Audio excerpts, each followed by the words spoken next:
पता कर सके कि इन लोगों ने इंसानों के बारे में क्या क्या एलियंस को बता दिया है। तो वे योगी को फिर से अपने नैनो एलिमेंट को डेवलप करने को कहते हैं और उसी से अब वे शिप को नष्ट करेंगे, जहां उनका प्लान काम भी करता है क्योंकि ये एलिमेंट इनविजिबल होने के साथ ही काफी ज्यादा मजबूत था और अब वो शिप के साथ साथ अंदर रहने वाले लोगों को भी टुकड़ों में काट देता है। यहाँ हालांकि माइक डेटा नष्ट करने की कोशिश भी करता है, मगर उससे पहले ही वो भी कटकर मारा गया था और सिक्योरिटी टीम फाइनली सारा डेटा पा ही लेती है। वहीं अब डेटा किसी को भी समझ नहीं आ रहा था कि अचानक से ही सेंटी एलियंस खुद ही डेटा को रीडेबल बना देते हैं और वेड और जिन अब वही हेलमेट पहन फिर से वीआर में चले गए थे और वहाँ उन्हें सेंटी एलियंस बताने लगते हैं कि कैसे उन्हें समय के साथ इंसानों से डर लगने लगा। उन्होंने इंसानी इतिहास से पाया कि कैसे हजारों सालों से इंसान एक दूसरे पर ही हमला कर उन पर राज करते हैं। वे झूठ, लालच, कपट इन जैसे कॉन्सेप्ट रखते हैं। इसके अलावा इंसानों का दिमाग काफी ही तेजी से काम करता है और अपने ऊपर खतरा आते देख वे किसी भी मुश्किल का हल ढूंढ निकालते हैं। जहाँ पिछले 50 सालों में ही इंसानों ने एलियंस की उम्मीद से भी कहीं गुना ज्यादा तरक्की कर ली है और जब 400 साल बाद तक एलियंस पृथ्वी पर लैंड करेंगे तब तक शायद इंसान सेंटी एलियन से कहीं गुना ज्यादा ताकतवर हो चुके होंगे।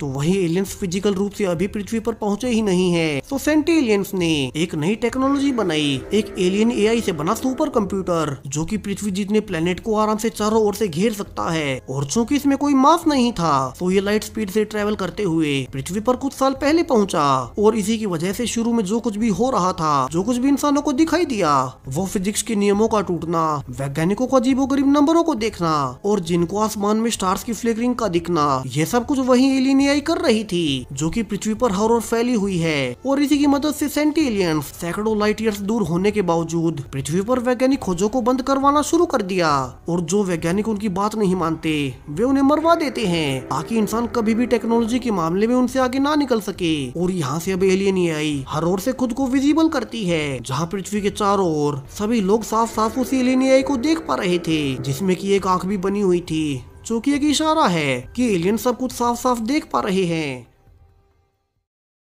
और यहाँ से जिन और वेड अब हेलमेट उतार बाहर देखते हैं कि कैसे पूरी ही दुनिया भर में कोहराम मच चुका था। हर ओर मैसेजेस आने लगते हैं कि इंसान कीड़े मकोड़ों से ज्यादा कुछ नहीं और हर ओर एलियंस का एआई सुपर कंप्यूटर है जो कि जो चाहे इंसानों को दिखा सकता है। और अब यहाँ से हर कोई जान चुका था कि एलियंस पृथ्वी पर आ रहे हैं और वे पृथ्वी की साइंस को खत्म कर यहाँ के वैज्ञानिकों को मार देंगे ताकि कभी भी इंसान उनके बराबर ना पहुँच पाए। सो पुलिस और आर्मी अब सड़कों पर उतर आती है ताकि स्थिति काबू में आ सके। वही यूएन एक स्पेशल मीटिंग बुलाता है ताकि सभी देश मिल उन आने वाले एलियन से लड़ने की तैयारी कर सके। वहीं चूंकि उन्हें आने में अभी 400 साल बचे हुए थे तो तब तक इंसान लड़ने की तैयारी कर सकते हैं। वहीं दाशी और जिन अब वेंजी को कहते हैं कि